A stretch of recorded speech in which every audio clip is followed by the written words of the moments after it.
And then he'd accompanied it with diary entries. And one of the diary entries I remember was, it was a big tumultuous storm. I was thrown overboard along with 100 chickens and a bunch of monkeys. And I was the only one that survived. Yeah. Which country has the oldest weather records in the world, written records? England or Scotland? What do you think? Oh, the way Iain's peacocking, I would say it's Scotland. Could it be France? I'm pretty sure it's Italy. Mamma mia. Combing over all the metadata, that's the data about the data. You know, it's the data about the data. It's the data about the data. Can you get metadata? Heck yeah, you can get metadata. Which invites the possibility of metadata. I think that's a dance hit. I'm Sarah Perkins-Kirkpatrick. I'm Iain Strachan. And this is Totally Cooked, the Climate and Weather Podcast. So today our first guest is Dr. Linden Ashcroft, who is a climate scientist at the University of Melbourne. Hello, Linden. Hello. Lovely to be here. Lovely to have you here. And we're also joined by another champion from the University of Melbourne, PhD student Ruchit Kulkarni. Welcome to the show, Ruchit. Hello, Iain. I'm really excited to be here today. Linden, first question is for you. Everyone else is busy checking the forecast to see if they will get wet tomorrow or working out if we will have an El Nino this year, super or not. But you're going back in time to look at our weather and climate from hundreds of years ago. Why do we need to go backwards to understand the present and the future of our weather and climate? There are so many reasons why we need to look further back in the past, particularly in Australia, right? There are a few different ways I like to think about it, and actually most of them start with R. The first one is that we need to have a reference, okay? We need to have a reference to understand what our climate and our weather was like before the signal of human-induced climate change started to appear. And there's different studies to say what the timing of that was, generally around the 1930s. So any information, earlier in some parts of the world actually. So any information that we can find before that time helps us understand what the weather and the climate was like before greenhouse gases started to increase in the atmosphere. So we really need to have that reference period, particularly in somewhere like Australia where we've got big swings between extremes. Yeah, we talk about the big impact of drought, but if you look at the statistics of big multi-year droughts in Australia, in the modern record, most climate analysis in Australia is done using data from 1900 to the present. There's only like 3 or 4 events. And statistically, that's not very many, right? That's why when we look into the future, we do lots of climate models and lots of runs so we can get lots of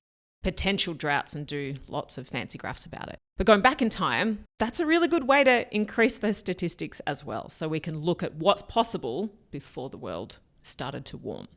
In the Southern Hemisphere too, there's not a lot of weather observations. We've got a lot more ocean, written records aren't as prevalent. And so anything that we can find, any old weather observations we can find for Australia, for other parts of the Southern Hemisphere, pack a bigger punch for the whole hemisphere compared to the Northern Hemisphere, where this sort of discipline is a little bit further advanced. And the one extra reason, if I can. You can. So representation is important and a reference period is important. And also a return on investment. Finding old weather observations in archives, in libraries, exploring these things, typing them up, it's a fair bit cheaper than a supercomputer or a new satellite. It is probably the cheapest way to get new information about our weather and our climate. So it makes a lot of sense. It's like op shop climate science. Yes, it's a good way of putting it. Yes, yeah. Thrift. Yeah. Exactly. Popping down to the salvos and picking through the sale rack and like, weather records for Wollongong. And yeah.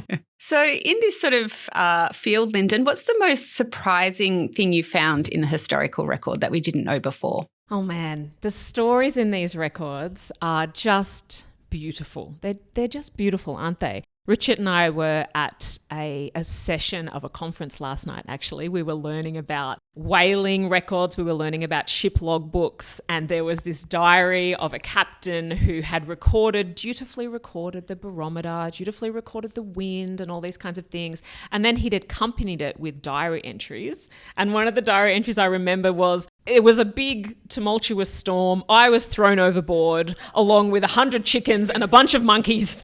And I was the only one that survived. Yeah. Why were there monkeys? It was a long time ago. I think the ship was passing around the Greenland area. So there's no monkeys in Greenland. Well, who knows what they were transporting back in the day. It was a different time. Yeah. So there's beautiful stories around that. There's, visions of auroras, some beautiful drawings, and really passionate experiences by the forecasters passionate experiences by the observers of seeing a moonbow, like a rainbow from the moon, and all these kinds of things. And I love those from an engagement point of view, from a science communication point of view. But from a climate point of view, a lot of the observations that I've explored for Australia, so my research is largely in Australia in the post-colonisation, pre-Bureau of Meteorology time, so 1788 to 1900. Some of the extreme daily rainfall records that I've found for places like Sydney and Melbourne, there have been events recorded that are greater than our modern record. So if you go to the Bureau's record and say, what was the wettest day in Sydney? It'll say this. But some of the older records suggest that actually there have been wetter days in the past. And that, I think, that's really important to know. Similarly, with dry periods, we've got some early results to suggest that in southwest Western Australia, for example, there have been some quite dry periods in the historical record that are more pronounced than what we've got now. And we know now is quite a strong climate change signal in southwest WA. So to have a natural dry period on top of the drying signal, that's really important to know. So is it fair to describe you as an historical climatologist? Yes. What the heck is that? Well, it does what it says on the tinny, and I'm a historical climatologist. I look at the history and the climate of that history. So what lights me up and what gets me excited about that is finding these old numbers that people have painstakingly recorded. Every day at 9 o'clock, they've gone outside, or every day at 9 o'clock, they've gone outside and they've checked their weather station, or they've looked at the barometer that's outside underneath the veranda. They've done that for years and years and years. And so often these spidery handwritten values have been left in a box and they haven't been analysed by modern techniques. And so I care passionately about finding those and making them available for us to understand. So it's like being a mashup of a historian and a climate scientist. Yeah, exactly. Which means my experience working with historians is that they are very excited about the words, the descriptions, and they use that to kind of build a narrative. And I love that work, but I'm a scientist. I'm a scientist at heart, and I'm a scientist by training. So I see that information. I'm like, yes, but how could I graph that? How can I put a trend line on that? How can we understand this in a numerical way? How can I take these cool stories and ruin them with numbers? How can I supplement them with some statistics that will help us understand what's going on in the present? So I think that means having a critical eye statistically. I don't just take the numbers and take them as fact. You have to be really critical. So I really struggled with maths at school, and I still struggle now. If you want to believe that, you can just check. You do. check my budget at home. So I feel like you coming on in here with your stats and graphs is like, I ran away from maths and buried myself in history because it's all words and stories and people and human intelligence and emotions. And it's like, ouch. In Inception, where like DiCaprio's dreams are being interrupted by the freight train that killed his wife, like bursting into the dream. This is like you, like wrecking my history with all your graphs and your figures. Oh, okay. All right. I hear that. And I'm sorry. I'm sorry to freight train you. But think about it from the other point of view. Think about people who are trained to just look at the graphs and just look at the statistics. Oh, they're the worst. Rude. Wow. I didn't realize there was such a combative attitude in the studio. You? If you didn't realize we were combative, you haven't heard any of the episodes. Maybe I've just listened to the first few before things started. The nice ones. The nice ones, Yep. yeah. The nice ones where I look like a fool. But think about it from the other point of view. If I can hook people in with the stats and then they get a side of stories, then that helps people think about climate science in a different way. Similarly, if you've come for the stories, maybe you'll get a side of graphs and you'll realise that they're not quite so scary. They're just the average of the stories. For the record, everyone, I'm being quite facetious, but I've learned recently that my very dry British humour, which is where you say something you don't mean for comic effect, doesn't often land well in Australia, and it doesn't land well in science either. We're just too eager. We're very earnest. So a question that I have, Linden, that I've often wondered about. So I'm all for saving weather records from the past. I think it's an excellent thing that we need to do. We need to do more of it. But how can we be, I guess, trusting of the actual numbers that are recorded? Because, human error comes in, the instrumentation comes in. How do we know that the numbers that we're seeing are truly reflective of what's what actually occurred. Yeah, that is a big part of the role. What if it was someone like me writing them down? What if it was someone? Oh, well, I'm sure you'd be very accurate, Iain, but that is a big part of the job of the historical climatologist, is not to take the numbers and go, ooh, nice, going to graph those and off we go. You've got to be really critical. And that criticality comes at different levels. First of all, you have to think, who was taking those observations? How were they trained? Why were they taking them? You know, if you had a cynical eye for it, you could say, this farmer in the 1890s knew that if the rainfall fell below a certain level, they might get government support.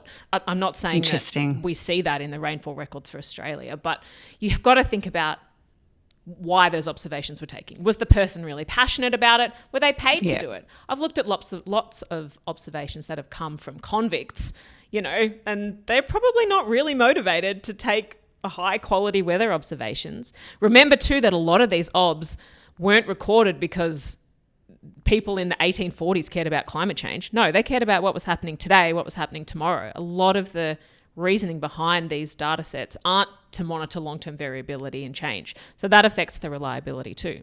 After that, of course, then you can get into the metadata. Okay, we believe that Iain took these observations on their farm in the 1840s. Chuck them out. No, they were motivated, cool. They're not going to be nefarious with their methodology. What sort of instruments did they use? Where were those instruments housed? Oh, the thermometer was inside next to a fire. Maybe that's not so reliable. It doesn't mean it's useless, but it means you need to be really critical with it. And that's another reason why I find this field kind of interesting, because a lot of people are attracted to my work because they think, great, look at you. You've looked at the past and you can see there were heat waves in the past. Look, it was really hot in the past. Woohoo! That's evidence that climate change isn't happening. And, you know, as much as I wish that people who feel that way were right, unfortunately they're not right. We know, thanks to the mountains and mountains of evidence, and historical data support that evidence too, that climate change is happening. You have to be critical and say, yeah, look, it was hot. It wasn't quite that hot because the thermometer was not in a similar place to what it would be if it was housed today, or there's different conversions that need to take place. All these issues are before you consider, it was taken in a different unit and the calendar days were different. And how do you measure time in a time before, you know, Greenwich Mean Time was around? Was it solar time? What about daylight savings? There's a lot of what we do is checking how reliable the data are. And sometimes you can't say to 3 decimal places, this is exactly the temperature or the pressure. But does that mean you throw it away? No. It can still tell us something. I think you've stumbled upon a good slogan there. If we want to rebrand climate science, it could be like, climate scientists, we wish we were wrong. You know? Yeah. We wish we were wrong. Wish we were wrong. We wish we were wrong. Every single day. Do you know how fun it would be to study the weather and the atmosphere and the oceans without this trend geting in the way of us understanding all of this dynamics? It'd be so chill, wouldn't it? Oh man, it'd be so fascinating. It'd be like all the other sciences just phoning it in, you know? I'm going to tell that to the biologists. The microbiologists, end of the world doesn't, you know, if you're doing peptide science, the end of the world's not coming for you. Called you out right there. Sarah, there's so many... Though. Like I got into this before I really realised how big climate change was. Like I just really liked the weather. Same. And I wanted to learn more about it. And it's just, unfortunately, now that we have this looming thing of climate change on top of us, it's, you know, stolen the picture. But anyway. So, Ruchit, you started your PhD with 21st century weather. Great choice, by the way. But you also did a master's with Linden. Yep. And while sometimes people need to be saved during a storm, you're actually saving the storms themselves from being forgotten. Yes, definitely. What a kind soul. Tell us about this research you're doing. So this was for your master's, I should say. Yes. Yes. So my master's research looked at these records that Bureau has, especially the rainfall records. The Bureau of Meteorology. Yeah, the Bureau of Meteorology has from around 1858. And we're particularly interested into the New South Wales region, but also to the west of Great Dividing Range, because that's where most of our rivers and the agriculture region is.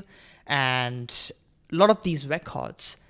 if I may, just for our international listeners, like this is kind of south of Sydney, north of Melbourne, southeast Australia. Yeah, that little corner where all the cricket, football and holidays happen. Definitely. Yes.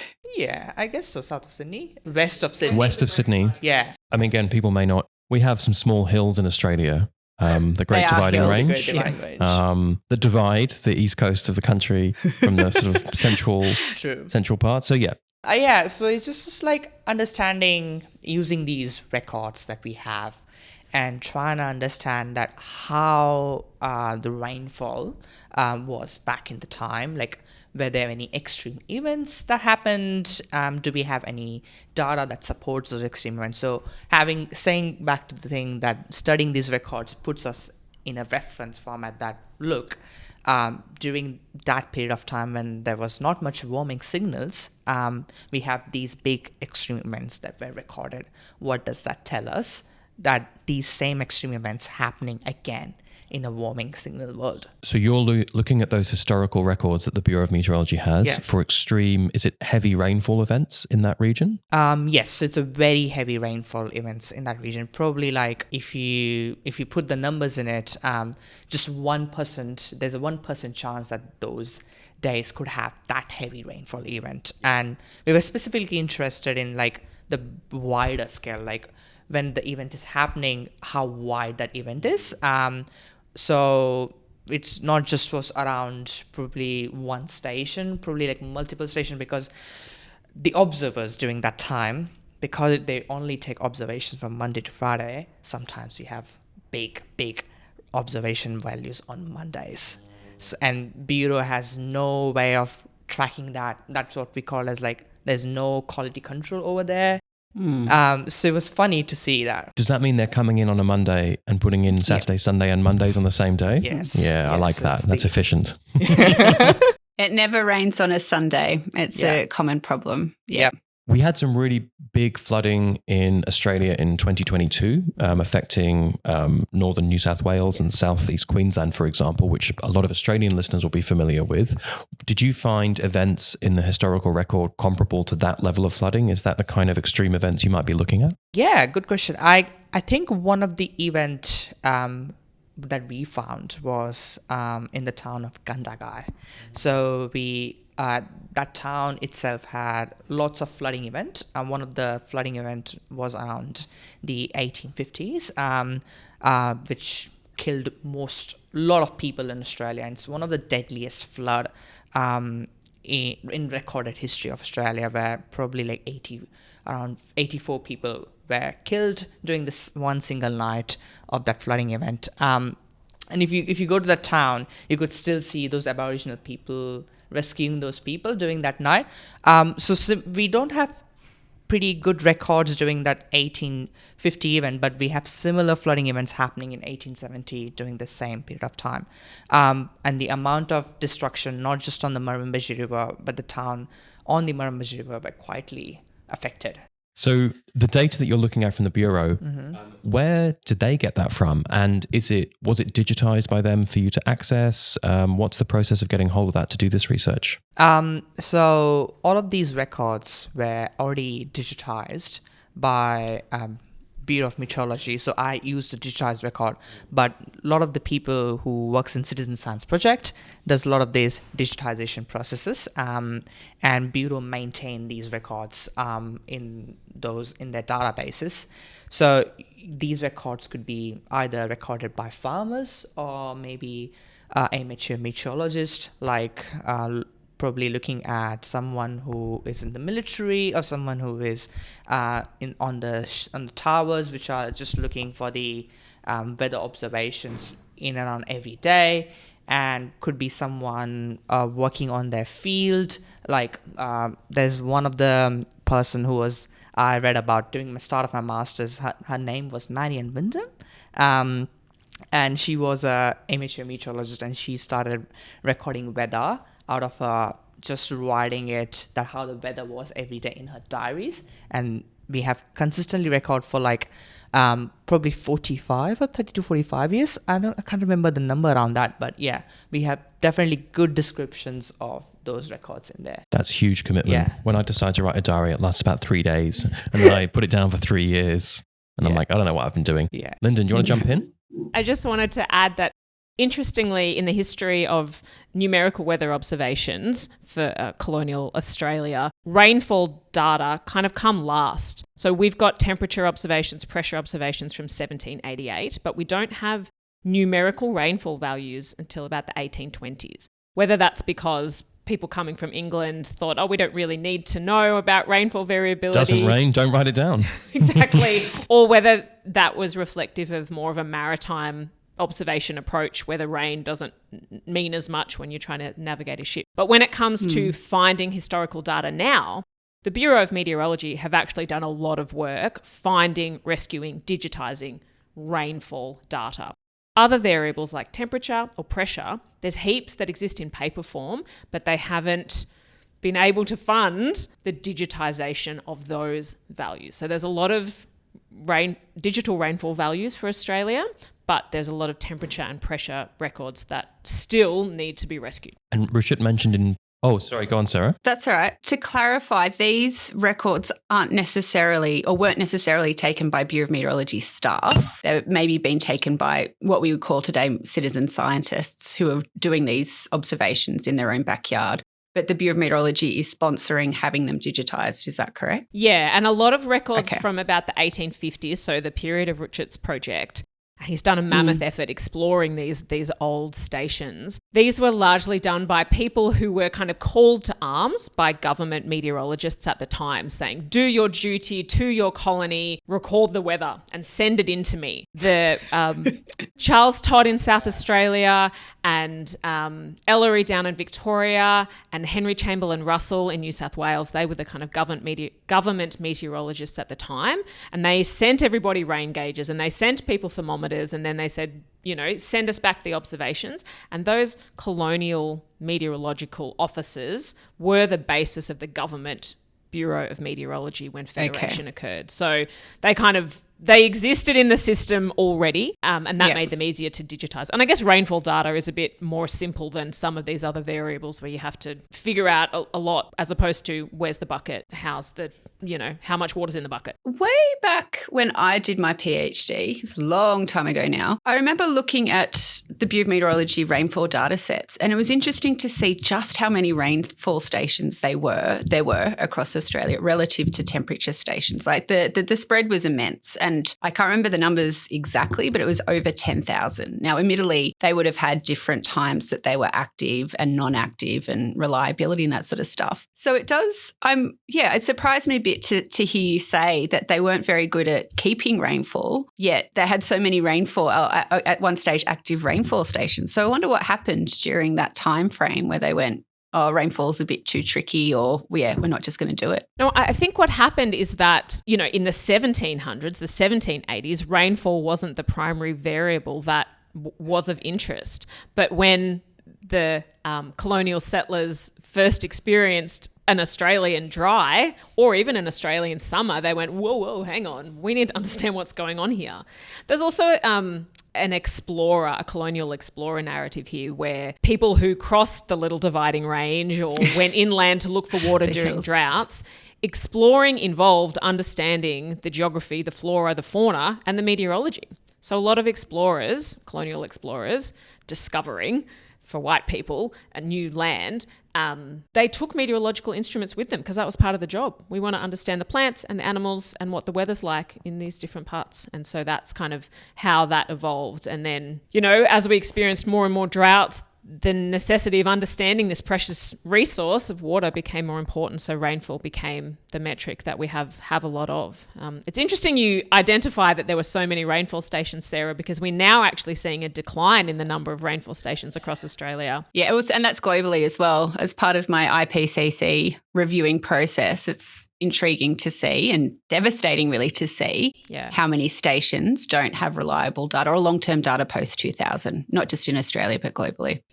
It's Trump's fault. No, this was prior to Trump. No, He's it's just Trump. catalysed the issue. I mean, late-stage capitalism's got something to say Same about thing. it. Yes. Yeah. He's the living embodiment. Linden, what are some of the oldest written records of weather and climate that we have in Australia when you go back in your archive jaunts? The oldest written records we have are ship-based. So there are some very early whaling ships that I haven't actually explored in detail that are in the Australian vicinity, 1600s, there's probably a little bit around. We have some quite detailed records from a ship on the First Fleet, and that's been digitised and graphed, but also accompanied by lovely stories. And those records suggest that there was snow on Kunyani in January when the First Fleet rounded Tasmania, which is 1770. 1787 and 1788. 1788 when England, when British colonial settlers first arrived in Australia. Which, for our international listeners, to a point of reference is, between the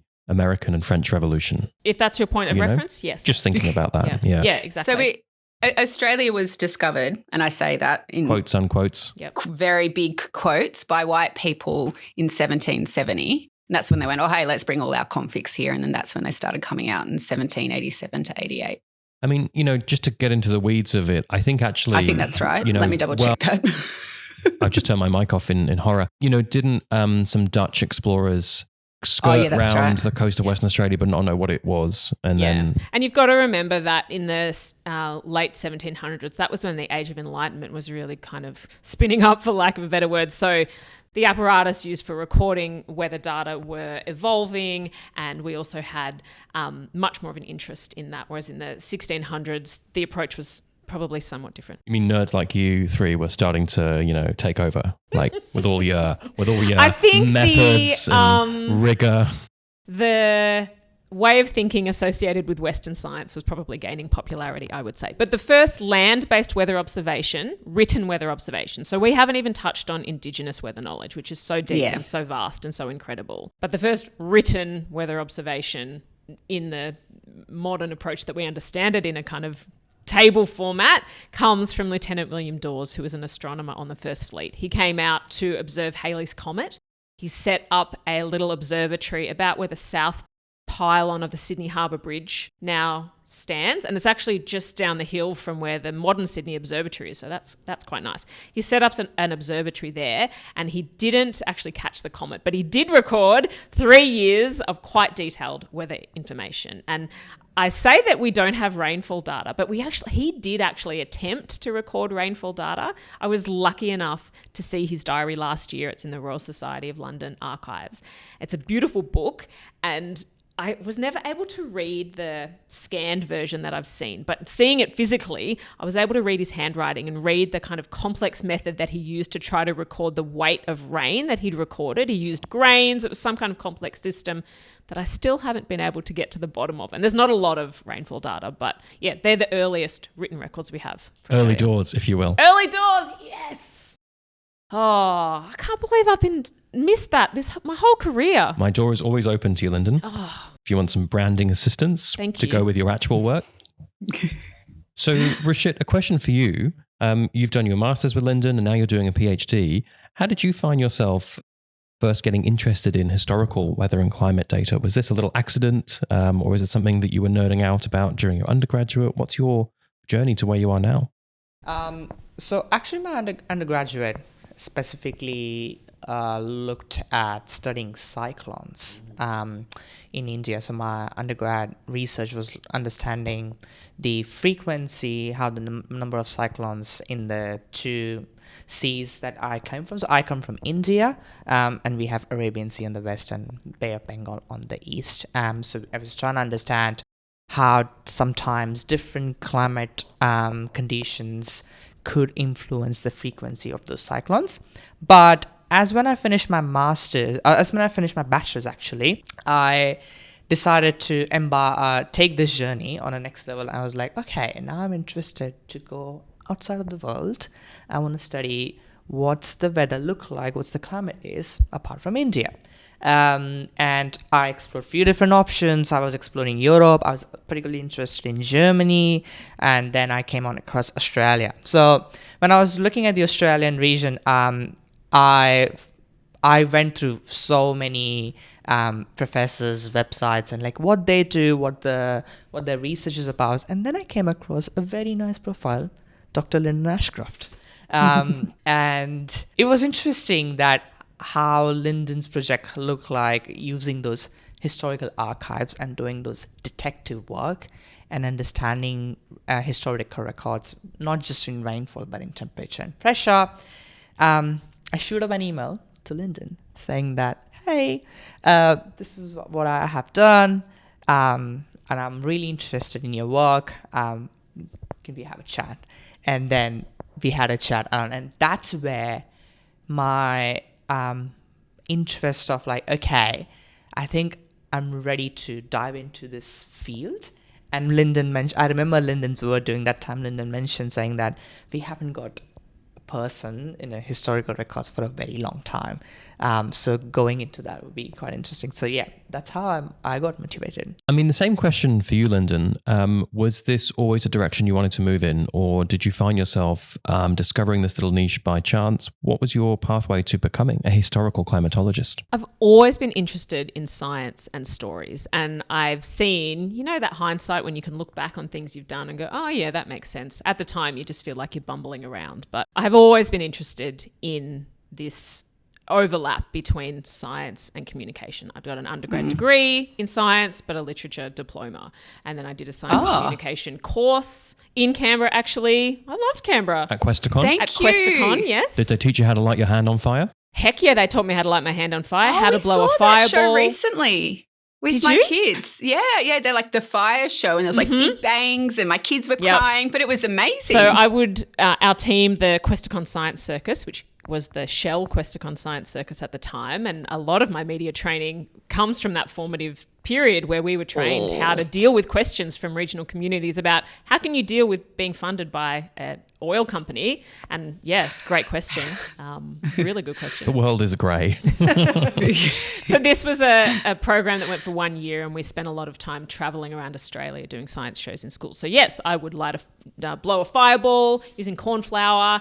There was one demonstration we'd do where I would lie on a bed of nails and I'd put a breeze block on my stomach, and then someone would smash it with a hammer to look at distribution of energy.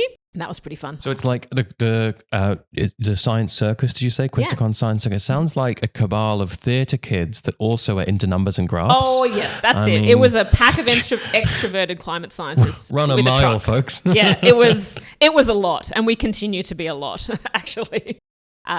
Anyway, so the stories component always interested me. And then when this PhD project came up, which was a part of a linkage program that involved historians, hydrologists, meteorologists, climatologists, libraries. It was a big Australian Research Council funded project, and they had a historian student on board looking at the words, and they needed someone looking at the numbers. It was the perfect combination to me of science and stories, and that's kind of how I've continued to do things today, trying to find how can we numerically and quantitatively show that these things are happening, but tell it in a way that engages different communities who might not be automatically convinced by a graph, who might not be convinced by Al Gore going up on that cherry picker to show how much things have changed, but might like to hear those stories and might like to, who might put their trust and faith in different sections of society, such as people who've been living on the land, taking observations for a long time. How can we respect that work and tell those stories in a useful way? Linden, do many other people in Australia or around the world do the kind of historical climatology that you and Ruchit have been doing? Is it quite a niche area within the field, or, what's the landscape like there domestically and internationally? It is a niche field, maybe because it's not so sexy, because it doesn't use a fancy supercomputer, and it is kind of laborious, right? Another talk that we watched at this conference recently was somebody who had spent, 8 years painstakingly rescuing millions of pages of ship logs, right, from this whaling company in the US. And they were looking at the wind, because pressure, there are some reliability issues, and wind, recording it on the land is quite problematic, because is it measuring what's happening large scale, or is it measuring where a tree is and how that tree is deflecting the air? We can have a whole nother podcast where I complain about wind observations. But wind observations on ships are a bit different. And anyway, this research group had spent years and years taking descriptive information, descriptions of the wind, and turning that into the Beaufort scale, which is a 12-point scale about wind. And in the slides, she had, okay, here are all the terms that we use to define very calm. And there was like 50. And here are the terms that we use to describe, or we found that described slightly windy. It was like 150. It takes ages. And so to answer your question, in Australia, there's really not very many of us. And most people who do it on a voluntary basis. It's an interest that many people have when they get a little bit more advanced in their career or they find something interesting, and that's kind of a bit of an aside. I could probably count on one hand the number of people who have employed roles that work in this space. There's a lot of interest in it. People love hearing about it, but there's not a lot of money for it, really. Internationally, it is a bigger area in the Northern Hemisphere. They've got longer records. They've got a more advanced network. So if we look at data products where you bring all of the old weather observations together all around the world, there's a data set called the 20th century reanalysis that goes back to 1816, I believe. But it's all Northern Hemisphere obs until like 1850 or 1860. Why is it called the 20th century reanalysis if it goes back to the 17th century? Great question. Or the 19th century. Because my understanding is that most reanalysis products, which is where you reanalyze the weather data, right? You put it all in, it's like a giant dot to dot where you use physics to join all the dots, and the dots are the weather observations. They start in 1957. So 20th century, going back to the start, is actually quite impressive. And then to go even further back is even more impressive. But there's so many more dots in the Northern Hemisphere than there are in the Southern Hemisphere. So they can say a lot more with a lot more accuracy. Yeah, Sarah just mentioned this, but we had Ed Hawkins on recently, and I don't know whether that episode will come out first or this one, but he was telling us this crazy story about how some people used to live in a weather monitoring station at the top of Ben Nevis, which is the highest mountain in Scotland, about the same height as our highest mountains, quotes unquotes. And they lived there for something like 20 years, like barely leaving. And just, that was their life, was like living in this little hut, writing down the weather observations. It's absolutely nuts. Amazing. Yeah. I know a lighthouse keeper in Eastern Victoria, and he works for Parks Victoria, so he has a lot of other responsibilities, but it's still his job every 6 hours, day or night, to go outside, record the weather. And there's a lot of automation that happens now. Temperature, pressure, rainfall, that's automated. But sea conditions, cloud cover, he does that manual every 6 hours. Shut every the front 6 door. hours. So hang on, he's genuinely still a lighthouse keeper. That's his job. Because I mean, in Britain, for example, I'm pretty sure they're all entirely automated. Really? And there might be, I'm quite sure that there's like maintenance people or people who work for them to make sure the light's working. But like, he lives at the lighthouse. It's a roster. So he spends a few weeks there, and then his colleague does it, and then he does it. Yeah. And does he have like a sou'wester and a duffel coat and a cat? And like, is it full, No, I've never seen him with a cat. He is a fierce protector of Australian nature, so he wouldn't have a cat, but he is very handy. He can do a lot of excellent things. Where in Victoria is this? Oh, far east Gippsland on Gabo Island, that way. Okay. where there are weather observations from 1852. So big shout out to all the lighthouse keepers there who have kept weather observations for so long. Yeah, well, we talked about citizen science a little bit earlier, and I wanted to check something. The digitization of the historical records by the Bureau, do they pay professionals to digitize, or is that a citizen science undertaking? Like people volunteer to digitize records? Great question. And it's a question that I have been going back and forth with the Bureau about for a while, because as a part of work that I've been involved with, we have rescued a lot of weather observations for Australia back to the 1830s. We now have continuous observations of pressure for Adelaide back to the 1850s. We've got beautiful, you should see these handwritten books for Perth back to 1830. They are incredible. And my team and I, we've digitised those either through citizen science efforts where we've scanned the images, chopped them up into little pieces, uploaded them onto this amazing platform called Zooniverse, where you can get engaged in all sorts of amazing projects, identifying things in the sky, identifying things underwater, transcribing all sorts of incredible old data records. You mean like UFOs? Yeah, UFOs, different types of galaxies, different types of starfish, all sorts of like incredible photos and images that it would take scientists thousands of lifetimes to do on their own. So we've done a lot of that transcription work, and our amazing citizen scientists, participatory scientists, people who know a lot about stuff but aren't trained as scientists. Where do you recruit them from? Well, a lot of them come from the region where the data are based. So people in Perth are interested in the history of the weather in Perth, people who are interested in history more generally. So we put a call out, we get sort of media interest. Zooniverse also has their own network of people who they contact. We've also worked with school groups. I've worked with school groups who I've said, hey, type up these numbers, put them in a graph. I know that sounds boring, but no one's ever graphed these before. How can you not be so excited by that? I think that Is that slave labour? Tell me that's not exciting. The enthusiasm. The earnestness, sorry about that. There's also quite a few projects that work with tertiary students, so undergrads and graduate researchers, again, to transcribe the data, quality control it yourself, do the sort of real work analysis. There is a bit of grunt work there about transcription. So we get volunteers from all different sorts of places. Can we put a little link in the website for this episode to encourage people to get involved? Yeah, sure. We don't have any active projects in Australia right now, but there are multiple projects happening all around the world at any one time. But to answer your question about the Bureau, we have these observations. We've got as much metadata about them as we can. They're as reliable as we think they can be. The process of getting that information into the Bureau's formal system is really tricky. I've been in this field for over a decade. That's how long I've been trying to do it. It takes a long time because once it's in the Bureau's record, it's official, right? It's officially, that's what happened. And I think they really want to make sure that their I's are dotted and their T's are crossed. So the observations that Ruchit worked with in his master's, my understanding is that they were keyed, typed up probably twice for quality control by people paid at the Bureau of Meteorology. And that's why they've got so many records that haven't been done, because to do it to their standard, you need a lot of people who are trained in keying data, and that takes a lot of time and costs a lot of money.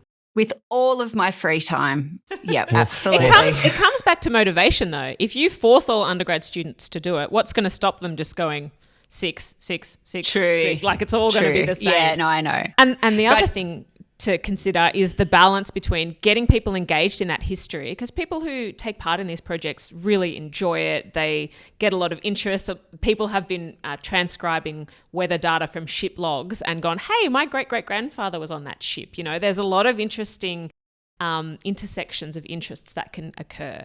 But more and more we're seeing that machine learning and generative AI could be a really valuable tool here. There's a project, not happening within the centre specifically, but someone who joined us from the Max Planck Institute of Meteorology in Hamburg, our colleague Julia Windmiller. She put a project bid in that was approved by a German funding organisation to, I think, try and use machine learning and AI to digitize en masse the records of ship's logs that are actually in the slavery industry, which is pretty grim, but they have some of the most accurate records of the weather in the tropics, specifically the intertropical convergence zone from the Little Ice Age, which is this period of time when the world's climate was colder than normal. And she's hoping that if she can extrapolate some insights into how the weather and the climate behaved when it was colder than normal, we might be able to prepare to find some interesting things about when it's going to be hotter than normal. So I'm really keen to hear how that one goes. Might even have her on to talk about that at some point. I literally, just before we recorded this episode, I was reading a paper by Ed Hawkins where he was where they researched by citizen science methods over COVID, increasing the amount of data for UK rainfall going back to the 1800s, maybe even the 1700s, I believe. And it increased the records by up to 6-fold in terms of volume, which was just absolutely incredible. I guess everyone at that time was bored at home and had the time to do a side project, and off they went doing something that they enjoy. But yeah, it just goes to show how that interest can really develop those observations significantly. It's a lot more useful than a sourdough starter, isn't it? 110%. I think you may have even said that during that episode, Iain. Well, it's my joke now, Ed. Ruchit, I was reading about the talk that you gave to EGU in Vienna last night. And a term caught my eye. Did you use a technique called dynamic time warping? And if so, what the heck is that? Big statistical method. So what it does is, if you, let's say, have a spatial rainfall extent, which is like the spread of the geographic spread, the geographic wideness. spread of the rain. Yep. Imagine a day where this much rainfall is spread across the region. You could actually make that spread and track that spread with the time. Like, how did that, let's say if the rainfall persisted for multi-days, like lots of 2 days or 3 days, how does that rainfall spread have changed over time? So you can make that spread into a sort of a trajectory. And what you can do with the dynamic time warping is, with the historical records, the main not issue, but the main problem that we face is there's always been a change of the network of the station. So either the station could have been moved, either the station could have been shut. So there's always a difference in the number of station that actually influences the spread of the rainfall of the region. Ruchit, thinking back to that project you did about forgotten storms, is there anything you found that changes the way that we think about flooding now? I know that's a big leap, but what were some of the big insights that you drew out of it? I think one of the insights that I drew out from studying these big events, and for the podcast I talked about the 1870 Gandaga flood event, but there were other big events that happened that led to a lot of flooding in the region. I have understand that these floodings can happen even in the world where it wasn't that warmed up. And from my insights is, we need to be well prepared to maybe get this flooding, similar sort of flooding, even in more intensity, maybe in the warming sort of world in today's era compared to those what happened in the 19th century. Yep. Just wanted to say that Richard's being a bit modest here, because his work has taken the rainfall observations and then he's gone, okay, well, what were the weather conditions that might have been associated with these widespread heavy rainfall events? And I think surely you can tell us a little bit about that as well. Yeah, definitely, I guess.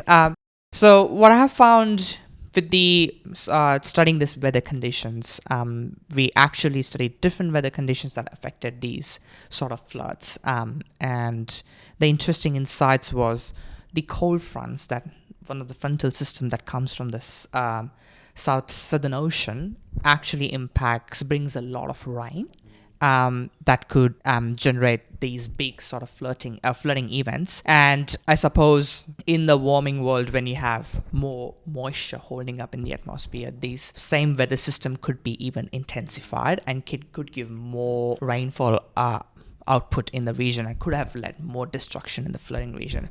And also, I guess one of the insights from these sorts of widespread event was looking at how the variability of the weather was in the past that caused these different types of flood events, and how they have changed over time as well. And one of the interesting change when we did a sort of like a trend analysis, looking at whether the trend of these widespread days have been changing or not, and we found actually from around 1970 onwards, we see this whole declining trend on these sorts of widespread events that is happening over the region. But does that mean that there will be no floods in the future? No, there would be, but whenever they will happen maybe probably because of more intensity. Thank you. I want to know where the term dynamic time warping actually comes from, because it reminds me of something out of Doctor Who. Did you come up with it, Ruchit, or is it like a terminology that's in this historical rescuing literature? No, it's actually a statistical method which is actually out there in the literature. Yeah. So it's not something that I came up Ruchit with. Kulkarni, the father of dynamical time warping. All right, I'm gonna do a deep dive one day when I'm procrastinating to the max and work out where this name came from, because it's kind of cool, but it does have very science fiction vibes. It does a very cool thing of like just matching how similar the trajectories are. If there's a lag between those trajectories, that's why it's called time warping. And and the dynamical nature comes in a fact that if you have different observations in those trajectories. Yeah. It's the trajectory. Yeah, okay. Yeah. It's the trajectory of the center of the heavy rainfall, right? So you've mapped Sure, the okay. spatial extent of a heavy rainfall event using a different fancy approach, found the center of that. In one of your explorations of different methods to use, you found the center of that and then saw how did that center move over time? Because we wanted to understand, back in the 1800s, we don't have a lot of pressure data for Australia, but we do have a lot of rainfall data. Can we understand how the rainfall patterns might be moving and therefore the weather patterns just using the rainfall data? Like a slow-moving, low-pressure system. Exactly. Yeah. So you're I mean, might be drawing a bit of a long bow here, but it's almost like building a stand-in for, the weather charts. Like if you're Yeah. looking at the weather forecast now, it's like cooking one up from 1870, sort of. Yeah, actually, with the trajectory stuff, the motivation was to understand in the project is that can we understand, looking at the rainfall trajectories, can we understand what sort of synoptic system of weather would have caused these big flooding events or widespread events in the past. And synoptic system or, synoptic scale is like if you're looking at the weather on the TV and someone's like, there's a big cold front coming in from over the bight, it's national scale or broad regional scale.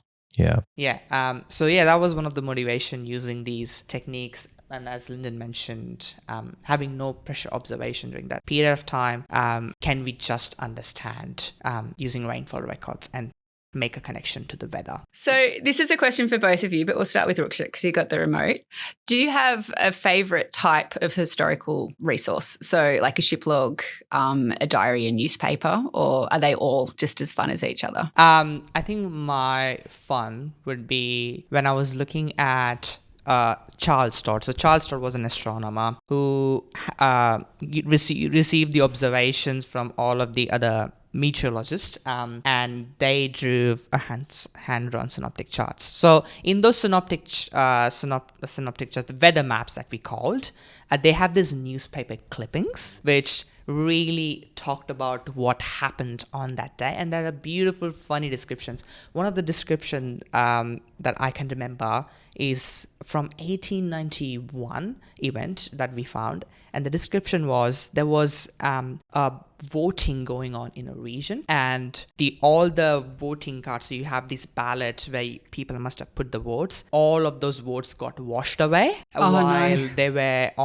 going from one town to the other town. Maybe they were traveling, the horses was washed away, all the voting ballots were washed away, even the captain was like was in the washed river, away. He survived. And reading that description, I was like, oh, okay, that's an intense and intense description.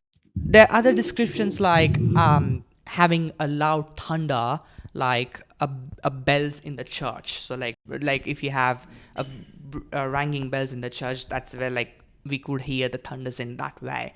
And these are funny descriptions. I think my favorite would definitely go to those newspaper clippings in those weather charts. Same question for you, Cool. Linden. I love a handwritten diary. I think the diaries are amazing resources. And what I get drawn to and what I get most excited about is the descriptions, but about meteorological phenomena. So frost. I get really excited when I see a weather diary that includes information about frost, because we don't have a lot of historical obs about frost, and the climate change signal about frost in Australia is a little bit confusing, right? We assume that there's going to be fewer frost days in the future, but actually in a region across southern Australia, we're seeing a slight increase in recent decades because we've got higher pressure during the autumn and winter, which means there's clearer skies, which means there's colder nights. So understanding that relationship is pretty cool. Is that bad for wine? Bad for wine, like frost? Yes, it can be bad for wine. I think bushfires is probably worse for wine because they can mess up the grapes and stuff. And if you are smart about where you've put your vineyard, then they might be a bit protected from frost, I think. So descriptions, if it's a table and it's got number, little description, that's what I love. Little description where it's like frost in the morning or light snow or deluge of rain, that kind of stuff that gives you a bit of flavour and a bit of the person but you can also turn it into numbers. I like that. So is there ever a time where these records, especially the ones that are in diaries, kind of cross over into personal information being recorded as well? Like I can imagine if they're very passionate about what they're doing and so fastidious in their record keeping and their writing, that sometimes there might be something that glimpses into their personal life perhaps a bit like too I much.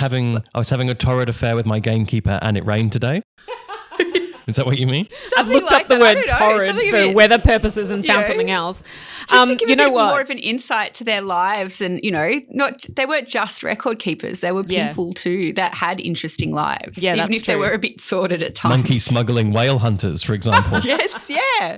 Okay, that's so kind there are of cool, a couple of things. That brings a couple of things that jump into my head at once about this. The first is that I can imagine people taking these weather observations would have seen it as a professional duty, so it would have been largely professional information. Having said that, the diaries that have come from farmers or graziers, people on the land, they would have assumed that it's their job to record other information, so flowering of different plants. There's a diary from the 1840s from southern New South Wales. There's lots of bee behaviour information in that diary, which is cool. And so some of that information would be there. But the third thing I want to say is that the vast majority of diaries that we have explored come from men. And so possibly if we had looked, as we uncover more diaries and we look at more qualitative pieces of information about the weather, like Marion Wyndham's records that Ruchit spoke about, I have got on my hard drive hundreds of photos of diaries from women in northern Victoria during droughts. I think there'd be more personal information in that. So I think there are a few reasons why we haven't uncovered as many torrid affairs as possibly there were. Cool. Yeah, there it is. Thank you. So we're recording this in May 2026, and the potential for a strong El Nino this year has been making plenty of news, including a few unhelpful headlines speculating about a devastating super El Nino. Linden, many of our listeners will be familiar with the Millennium Drought, but you're a real hipster and have closely studied the Federation Drought, which I believe also involved the impacts of El Nino. So can you tell us about how those two droughts compare, what the role of El Nino was, and what you found out about the Federation Drought? The Federation Drought happened at the time of Federation from about 1897 or 1895 to around 1902. 1902 was the real driest year. I have looked at that drought in a few different ways using instrumental observations, but also working with historians, environmental historians, media academics, literary academics. And I mean, the instrumental observations show us that it was dry. And we know that El Nino events, or the lack of La Nina events, are generally associated with drier winters and springs across eastern Australia. Not always. There's not a linear relationship, which is why the super El Nino metric is not actually that helpful for Australia, because a big El Nino pattern in the ocean doesn't necessarily mean it's going to connect to the atmosphere, doesn't necessarily mean devastation in eastern Australia. But the curious thing about the Federation Drought that has stuck with me as I've continued to do this research, well, one is that El Nino is only part of the story. There was another quite short, sharp drought in 1888 called the Centennial Drought, and that was associated with a strong El Nino event. It was, 12 months in length, but it was very prominent across heaps of eastern Australia, really dry. Here for a dry time, not a long time. Here for a dry time, not a long time. Yep, come in, get it done and then leave. Then it was quite wet in the 1890s before the Federation Drought started to bite. But what we see in the historical records, not just the weather observations, but also the newspaper reports at the time, is that the Federation Drought was where many of the tropes and many of the stories that we see about drought reporting in Australia really started to form. So this idea around city versus country, the country folk are struggling really bad with the drought. People who live in the cities are protected. Drought is a thing that happens elsewhere. Farmers are a population that need to be supported. That kind of narrative really started to show during that drought, which I think is quite interesting. And also, people love talking about the weather. Journalists love writing about the weather. People are always searching for how can we, that's one of the reasons why Australians love talking about El Ninos and La Ninas, because they give us a chance to understand what's going to happen more than 3 or 4 days ahead. But the search for that became very pronounced during these droughts. Lots of people sharing their theories, sharing their studies, sharing their periodicity estimates of when it was going to rain again. And that desire for that part of the story hasn't really gone away since 1902. So it's interesting to see Australia, we're a drought drought-prone country. Surviving drought is part of who we are. You think about pictures of Australia, it's beautiful sandy beaches, kangaroos in the desert, like drought looms large in our psyche. And I think a lot of that imagery and a lot of that storytelling started in the Federation drought, which I think is really cool. Has anyone in the recording read or watched the film of or seen the musical of My Brilliant Career? Oh, I've read the book. So that's a book by young Australian author Stella Franklin, whose pen name was Miles Franklin. That's where the literary award comes from, who wrote or published this book in 1901 about country life in New South Wales during drought. And I think it would be the Centennial or Federation drought that she was writing about. Like her love interest loses his farm because of the drought and people are on the roads looking for work. And I hadn't put that together until you were just telling me about it. Yeah, there is a lot of literature in Australia that is drought informed. You know, think about The Dry, for example. The drought is a central character in that drama, in that crime thriller. And yeah, to see many of the components that we think about when we talk about drought storytelling that we see even today, starting 120 years ago, is kind of interesting. So you mentioned there that you had been researching the Federation drought with media colleagues or people who work in media research. How do you think the way that we talk about and report on our climate and on weather and on droughts has changed since it first became, noticeable in our newspapers that we were focusing on it? Well, we've noticed that many things haven't changed. That idea of the Aussie battler, the idea of fighting a war against an unprecedented enemy, being the drought, is still a narrative that looms pretty large. Every drought, it gets to a point where it feels unprecedented. And I'm not saying that they're not very devastating and very, very damaging events, but that story is very clear. What we've noticed in the reporting of the last couple of droughts, so 2017, 2019, and even the Millennium Drought a little bit, obviously there's an increased discussion of climate change, right? There's more climate change narratives around that and trying to figure out where that fingerprint is. I think there's also, maybe I'm speaking slightly out of turn, but I think there's a slight decline in the idea of the helpless farmer. We know that farmers, very, very intelligent people who know their land very well and who have lots of skills and tech to their disposal. So that's another story. That's another narrative that we found. Either technology will save us or like the government will help us.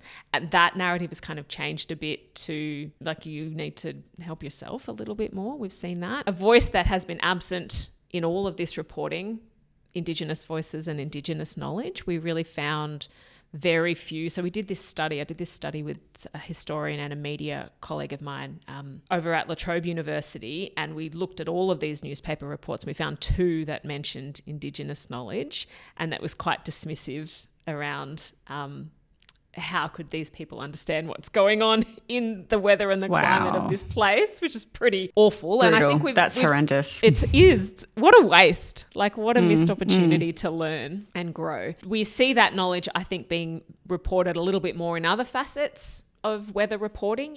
When the floods happened a few years ago, particularly in Brisbane, there was a bit more reporting about Indigenous knowledge and awareness of the floodiness of the different regions that did flood. But in drought, we haven't seen it quite so much. So climate change is the big one, I think, that's obviously making a much bigger voice in the stories now. Question for Ruchit. So, you've looked at heavy rainfall in New South Wales in the 1800s. Can you tell us what some of the other major historical weather or climate events in Australia are that we can learn from? Like, it doesn't have to be something that you've looked at, but what are the other things? We talked about droughts, we talked about heavy rain. Is there anything else that we can go back in time to learn from? Question, I suppose. Put you on the spot a bit there, sorry. I suppose, apart from this heavy rainfall records that I studied through, we definitely can learn about the heat waves or that happened in and around Victoria or New South Wales. Do you know anyone who studies heat waves? Nah, no one here. Actually, that was pretty interesting. One of my colleague who also does a lot of historical studies, and he looked at the Perth-based records and was studying about the heat waves that happened in Perth during 1830s, 35, during that time. So I think across Australia, learning about these different types of historical records coming from different areas of Australia gives us more insight about different events that might have happened into 19th century that may not just be related to the heavy rainfall, but could be related to cold snaps, so what we call as really cold days across some parts of Victoria, or an heat wave as an example in Perth.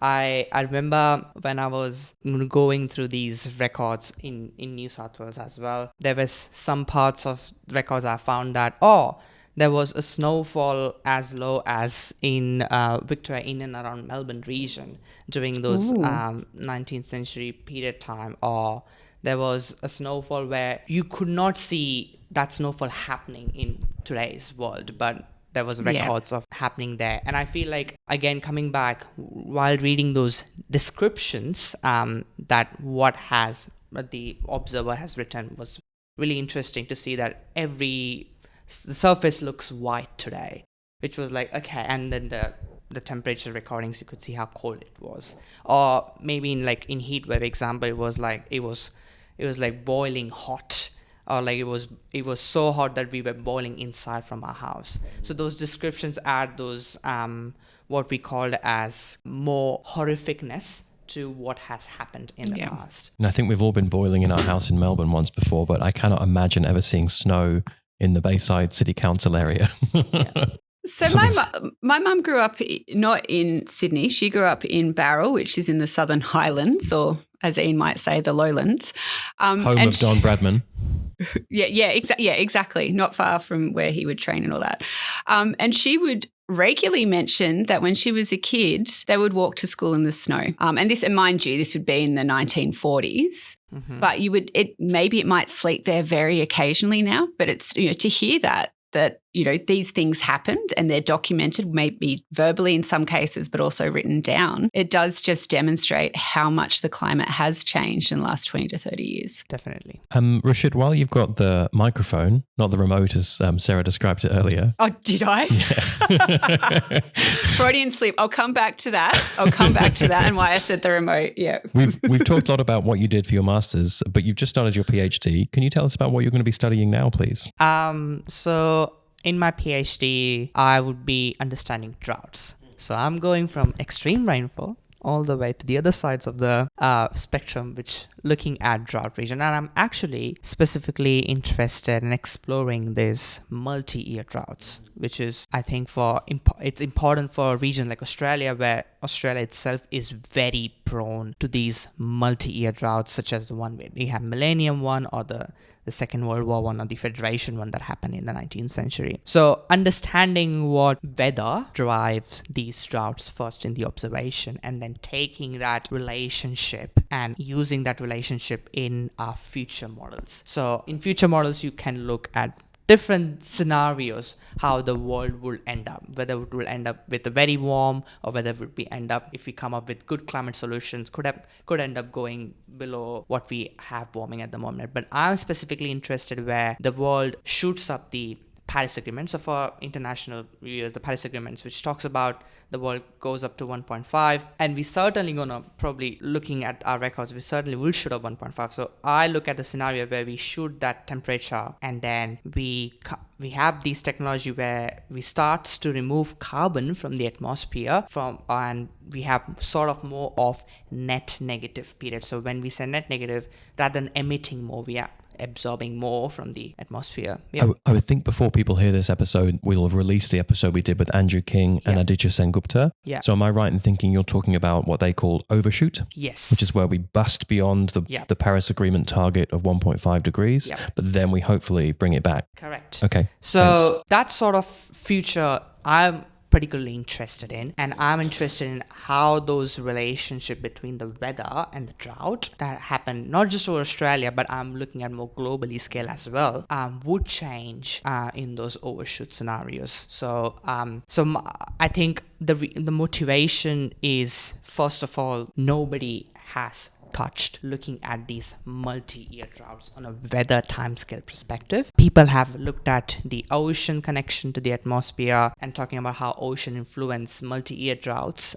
But I would be interested in looking at how the weather changes in those multi-year droughts that lead to that long of precipitation deficit. And by the time you've finished, you'll be an expert in Australia's 2 types of weather, which is no rain and too much rain. Yes, definitely. But yeah, I was having a chat with Linden yesterday and was talking about how going into this PhD is gonna, broaden the scale of it, using the rainfall, using the drought. But definitely, I think my interest of still using these historical records would never go away. And I would be definitely more interested in, even if I'm going to look at the droughts, I would be interested in what sort of observations would be there. Yeah. Well, historical data are always going to be useful, whether you're looking at the future or the present or the past. They're kind of the closest thing we have to ground truth, really. Yes, there are biases. Yes, there are issues, but they're actual observations of the variables. They're not derived from satellite data.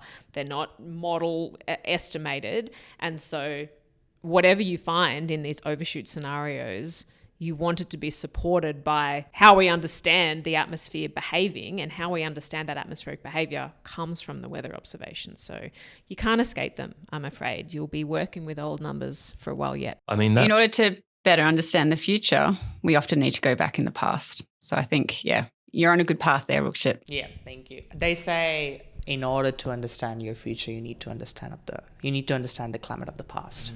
Exactly. Maybe we'll offer the last word to distinguished Dr. Linden Ashcroft.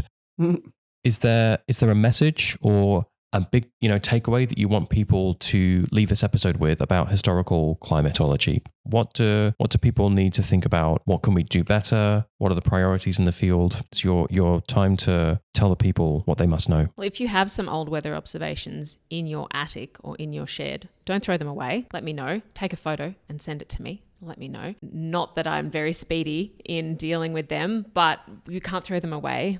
They're so valuable. The more that we can find, the more we can understand what happened in the past to prepare us for the future. And in the Southern Hemisphere and in Australia, those observations are worth double points just because we have so few records. But I would also say that if you're listening to this and thinking, I really care about climate and I really care about climate change, but I don't like maths.